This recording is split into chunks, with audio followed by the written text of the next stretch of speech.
ഭയന്ന് പേടിച്ച് പിന്മാറിയിരിക്കുകയാണ് ലെൻസ്കാർട്ട്. കഴിഞ്ഞ ദിവസങ്ങളിൽ അവരുടെ എംപ്ലോയി ഗ്രൂമിംഗ് പോളിസി വലിയ രീതിയിൽ സമൂഹ മാധ്യമങ്ങളിലൊക്കെ ചർച്ചയായതാണ്, വിവാദമായതാണ്. അതിൽ ഹിന്ദു വിശ്വാസം പ്രകടിപ്പിക്കുന്ന ചിഹ്നങ്ങളൊന്നും അവിടുത്തെ തൊഴിലാളികൾ ഉൾപ്പെടുത്താൻ പാടില്ല, മറ്റ് വിശ്വാസികൾക്ക് അതൊക്കെ ചെയ്യാം. ഈ ഒരു വിവേചനത്തെ ആയിരുന്നു ആളുകൾ ചോദ്യം ചെയ്തിരുന്നത്. എന്നാൽ ഇപ്പോൾ കൃത്യമായിട്ട് അതിൻ്റെ ഫൗണ്ടറായിട്ടുള്ള പീയൂഷ് ബൻസൽ ഒരു സ്റ്റേറ്റ്മെൻറ്റ് പുറത്തിറക്കിയിരിക്കുകയാണ് ചെയ്യുന്നത്. എന്താണ് ഇതിന് പിന്നിലുണ്ടായിരിക്കുന്ന എന്തെങ്കിലും തരത്തിലുള്ള മറ്റ് എന്തെങ്കിലും കാര്യങ്ങൾ ഉണ്ടാവുമോ? ഇപ്പോൾ അതിലെ സ്റ്റേറ്റ്മെൻറ്റിൽ പറയുന്നത് ഇങ്ങനെയാണ്: Lenskart was build in Bharat by Indians for Indians. That is not something we will ever ask anyone to leave at the door. ഇങ്ങനെയാണ് ആ സ്റ്റേറ്റ്മെൻറ്റിൽ പറയുന്നത്. എങ്ങനെയാണ് അങ്ങ് വിലയിരുത്തുന്നത്? ഇന്ത്യയുടെ കോർപ്പറേറ്റ് ലോകത്ത് മതേതരത്വത്തിന്റെ പേരിൽ ഹിന്ദു വിശ്വാസങ്ങൾക്കും അതുപോലെ ഹിന്ദു ആചാരങ്ങൾക്കും ഹിന്ദു സംസ്കാരത്തിനുമെതിരെ നടത്തുന്ന ഭീകരമായ വിവേചനം, അതുപോലെ ഹിന്ദുമത വിശ്വാസികൾക്ക് നേരെ നടക്കുന്ന ശാരീരികമായ ആക്രമണങ്ങൾ ഉൾപ്പെടെയുള്ള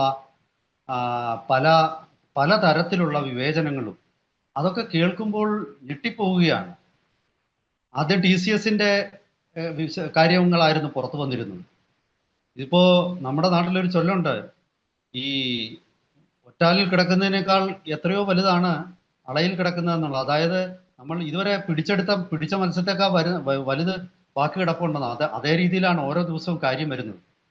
ഇന്ത്യയിലെ ഇതൊരു ഒറ്റപ്പെട്ട സംഭവമല്ല. TCSന്റെ നാസിക് യൂണിറ്റിൽ നടന്ന നിർബന്ധിത മതപരിവർത്തനവും അതുപോലെ തന്നെ ഹിന്ദു വിശ്വാസങ്ങൾക്കെതിരെ നടന്ന അധാർമികമായിട്ടുള്ള ആക്രമണങ്ങളും ഒരു ഭാഗത്ത്. ഇപ്പോൾ ഏറ്റവും ഒടുവിൽ പുറത്തു വന്നിരിക്കുന്ന എന്താണ്? ലെൻസ്കാർട്ട് എന്ന് പറയുന്ന ഒരു വലിയ ഭീമനാണ്, അതൊരു കോർപ്പറേറ്റ് ഭീമനാണ്. അവരുടെ കണ്ണടകൾ ഉൾപ്പെടെയുള്ള എല്ലാ വസ്തുക്കളും വിൽക്കുന്ന വലിയൊരു ശൃംഖലയാണ്. ആയിരക്കണക്കിന് രൂപ വിലയുള്ള കണ്ണടകളും ഉൾപ്പെടെയുള്ള സാമഗ്രികളാണ് അവർ വിൽക്കുന്നത്. വലിയ ലാഭം കൊയ്യുന്ന ഒരു പ്രസ്ഥാനമാണ്. ആ പ്രസ്ഥാനത്തിൽ അവിടെ ജോലി ചെയ്യുന്നവർക്ക് ഹിന്ദു വസ്ത്രങ്ങൾ ധരിക്കാൻ, ഹിന്ദു ആചാരപ്രകാരമുള്ള, ഇന്ത്യൻ ആചാരപ്രകാരമുള്ള വസ്ത്രങ്ങൾ ധരിക്കാൻ പാടില്ല. അവരുടെ കൈവശം പൂജിച്ച ചരടോ ഒന്നും അവരുടെ കയ്യിൽ ഉണ്ടാകാൻ പാടില്ല. അവരുടെ നെറ്റിയിൽ പൊട്ടു തൊടാൻ പാടില്ല. ഇപ്പം പീയൂഷ് ബൻസൽ പറയുന്നു അത് പഴയ നിയമമായിരുന്നു, ഇപ്പൊ ഇല്ലെന്ന്. പണ്ടും ഈ നാട്ടിൽ ഈ നിയമം കൊണ്ടുവരാൻ ആരവർക്ക് അനുവാദം കൊടുത്തു? എന്തിന്റെ അടിസ്ഥാനത്തിലാണ്?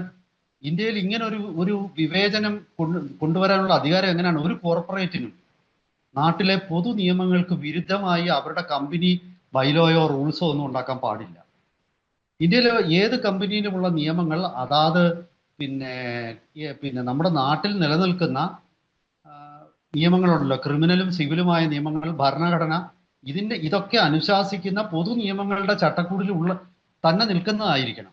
അതിന് പുറത്തേക്ക് പോകാൻ പാടില്ല. അപ്പൊ ഈ കോർപ്പറേറ്റുകളൊക്കെ ഇങ്ങനെ ചെയ്തതിന്റെ പിന്നിൽ എന്താണ്? ആരാണ് അവരെ അതിന് നിർബന്ധിച്ചത്?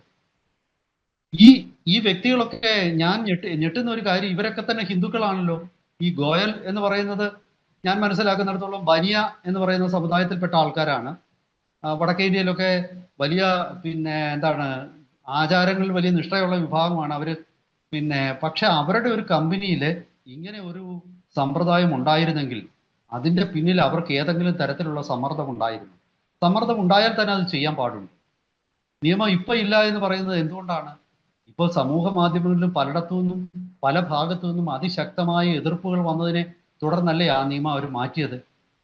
പക്ഷെ ഇതേ സ്ഥലത്ത് തന്നെ മറ്റു മതവിശ്വാസികൾക്ക് അവരുടെ ആചാരം പിന്തുടരാനുള്ള സ്വാതന്ത്ര്യം ഉണ്ടായിരുന്നു. അതല്ലേ ഞെട്ടിപ്പിക്കുന്നത്?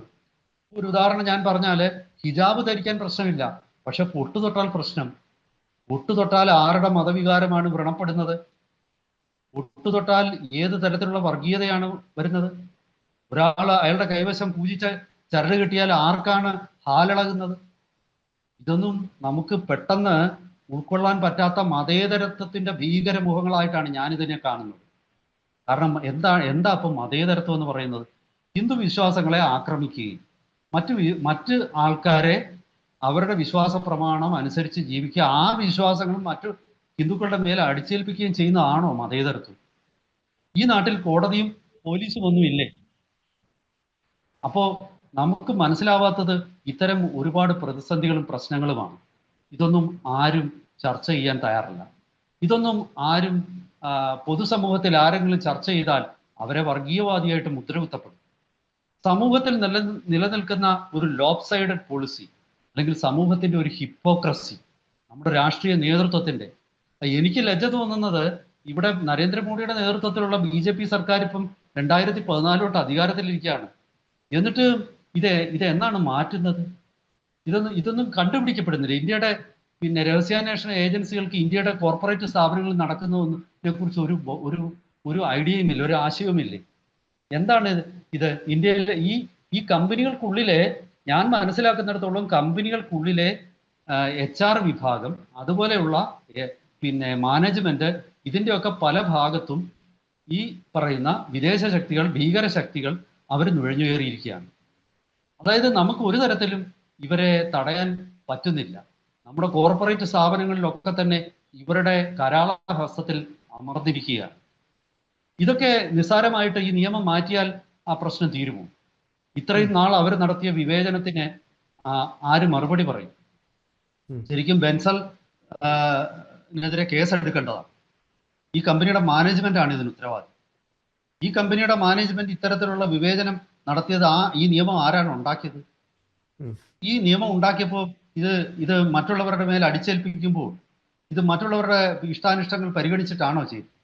ഈ കമ്പനിയിൽ ഒരു പ്രത്യേക മതവിഭാഗക്കാർ മാത്രമാണോ ജോലി ചെയ്യുന്നത്? ഈ കമ്പനിയിൽ ജോലി ചെയ്യാൻ ആൾക്കാരെ റിക്രൂട്ട് ചെയ്യുമ്പോൾ ഇതൊക്കെ അവരോട് പറയാറുണ്ടായിരുന്നു. നിങ്ങൾക്ക് പൊട്ടു തൊടാൻ പറ്റില്ല, നിങ്ങൾക്ക് കണ്ണെഴുതാൻ പറ്റില്ല, നിങ്ങൾക്ക് വളയിടാൻ പറ്റില്ല, നിങ്ങൾ സാരി ഉടുക്കരുത്, നിങ്ങൾ കയ്യിൽ ചരട് കെട്ടരുത്, നിങ്ങൾ യാതൊരു രീതിയിലുള്ള ഹൈന്ദവ ആചാരങ്ങളും പിന്തുടരുന്നതായിട്ട് കമ്പനിയിലെത്തുമ്പോൾ ആർക്കും തോന്നാൻ പാടില്ല. ഇതൊക്കെ എന്താണ് കാണിക്കുന്നത്? ഞാൻ പലപ്പോഴും ഈ ലെൻസ്കാർട്ടിന്റെ സ്ഥാപനങ്ങളിൽ വല്ലാത്ത രീതിയിൽ ഒരു മതവിഭാഗക്കാർക്കുള്ള സാന്നിധ്യം ഞാൻ പലപ്പോഴും ശ്രദ്ധിച്ചിട്ടുണ്ട്. കേരളത്തിന്റെ തലസ്ഥാനമായ തിരുവനന്തപുരത്ത് ഞാനിത് കണ്ടിട്ടുണ്ട്. അത് ഞാൻ അതിശയിക്കുകയും ചെയ്യും. ഞാൻ വിചാരിച്ചത് അവർക്ക് വേണ്ടിയിട്ട് അവരെയും കൂടെ സമൂഹത്തിന്റെ മുഖ്യധാരയിലേക്ക് കൊണ്ടുവരാൻ വേണ്ടി മാനേജ്മെന്റ് നടത്തുന്ന ഒരു ശ്രമമായിട്ടാണ് ഞാൻ കണ്ടത്. പക്ഷെ ദൗർഭാഗ്യവശാൽ എനിക്കിപ്പോൾ മനസ്സിലാകുന്നത് ഇതൊരു വിവേചനത്തിന്റെ ഭാഗമാണ്. ഇത് പല ആൾക്കാരെയും ഞെട്ടിപ്പിക്കുന്നതും തെറ്റിദ്ധരിപ്പിക്കുന്നതുമായ പ്രവൃത്തികളാണ് ഇവർ നടത്തിയിരുന്നത്. ഇതിനെതിരെ കേന്ദ്ര തൊഴിൽ മന്ത്രാലയം ഇടപെടേണ്ടതാണ്. അപ്പം സാധാരണഗതിയിൽ ഏത് രാജ്യത്താണെങ്കിലും ലേബർ ഡിപ്പാർട്ട്മെന്റ് എല്ലാ കമ്പനികളിലും പരിശോധന പീരിയോഡിക്കലി നടത്തുന്നതാണ്. പക്ഷെ ഇവിടെ ലേബർ ഡിപ്പാർട്ട്മെന്റ് ആ പരിശോധന നടത്തിയിട്ടില്ല എന്നാണ് നമ്മൾ മനസ്സിലാക്കുന്നത്. അഥവാ അങ്ങനെ ലേബർ ഡിപ്പാർട്ട്മെന്റ് പരിശോധന നടത്തിയിട്ടുണ്ടെങ്കിൽ എന്തുകൊണ്ടാണ് ഇതൊന്നും പുറത്തു വരാതിരുന്നത്? അതായത് നിയമം അക്ഷരത്തിലും അർത്ഥത്തിലും പാലിക്കേണ്ട നിയമം സർവ്വ രീതിയിലും ഈ നിയമം തെറ്റിച്ചു, നിയമത്തെ അട്ടിമറിച്ചു. വിവേചനങ്ങൾ നടപ്പാക്കാൻ വേണ്ടി ആരോ ഗൂഢമായ ശ്രമം നടത്തി. അത് കൃത്യമായ ഒരു ഗൂഢാലോചന അതിന്റെ പിന്നിലുണ്ടായെന്നാണ് ഇതിൽ നിന്നെല്ലാം വ്യക്തമാകും. അങ്ങനെ ഗൂഢാലോചന ഇല്ലെങ്കിൽ ഇത്ര കാര്യമായിട്ട് നടപ്പാക്കി ഇത്ര നാൾ ഇത് മൂടി വെക്കുകയും ചെയ്തത് എങ്ങനെയാണ്? എത്ര കൊല്ലമായിട്ട് ഇത് അവിടെ നടപ്പാക്കുന്നുണ്ടായിരുന്നു? ഒരുപാട് ചോദ്യങ്ങളുണ്ട് ഇതിനകത്ത്. ഈ ചോദ്യങ്ങൾ ചോദിക്കുന്നവരെ വർഗീയവാദികളാക്കാതെ ഈ പ്രവർത്തികൾ, ഈ വർഗീയ ലക്ഷ്യത്തോടു കൂടിയുള്ള ഈ പ്രവർത്തികൾ, ഇത്തരം വർഗീയ പ്രവർത്തനങ്ങൾ, ഇത്തരം സാമൂഹ്യ വിരുദ്ധ പ്രവർത്തനങ്ങൾ, ഇത്തരം വിധ്വംസക പ്രവർത്തനങ്ങൾ, ഇത്തരം ഡിവൈസീവ് പോളിസീസ്, ഇതൊക്കെ തന്നെ തീർച്ചയായിട്ടും കണ്ടുപിടിച്ച് ഈ നാട്ടിലെ എല്ലാ കോർപ്പറേറ്റ് സ്ഥാപനങ്ങളിലും ഒരു തൊഴിൽ ഓഡിറ്റിംഗ് നടത്തേണ്ടത് കേന്ദ്ര സർക്കാരിന്റെ ബാധ്യതയാണ്. അത് കേന്ദ്ര സർക്കാർ ചെയ്യുമോ ഇല്ലയോ എന്നുള്ളതാണ് വരും ദിവസങ്ങളിൽ നമുക്ക് കാണേണ്ടത്. ഇത് കേന്ദ്ര സർക്കാരും അതുപോലെ തന്നെ ഓരോ സംസ്ഥാന സർക്കാരുകൾക്കും ഈ വിഷയത്തിൽ പങ്കുണ്ട്. കാരണം ഈ സ്ഥാപനങ്ങളൊക്കെ തന്നെ സംസ്ഥാന നിയമങ്ങൾ അനുസരിച്ചും കൂടിയാണ് പ്രവർത്തിക്കുന്നത്. എന്തായാലും വരും ദിവസങ്ങളിൽ ഇതിന്റെ വിശദാംശങ്ങൾ കൂടുതൽ പുറത്തു വരുമ്പോൾ ഇത് മറ്റെവിടൊക്കെയാണ് ഇത്തരം വിവേചനങ്ങൾ നിലനിൽക്കുന്നതെന്ന് മനസ്സിലാക്കി നമുക്ക് ഇതിനകത്തിൽ കൂടുതൽ വിശദാംശങ്ങൾ പ്രേക്ഷകരുമായി പങ്കുവയ്ക്കാം. അതുവരെ എല്ലാവർക്കും നമസ്കാരം ഒരിക്കൽ കൂടി.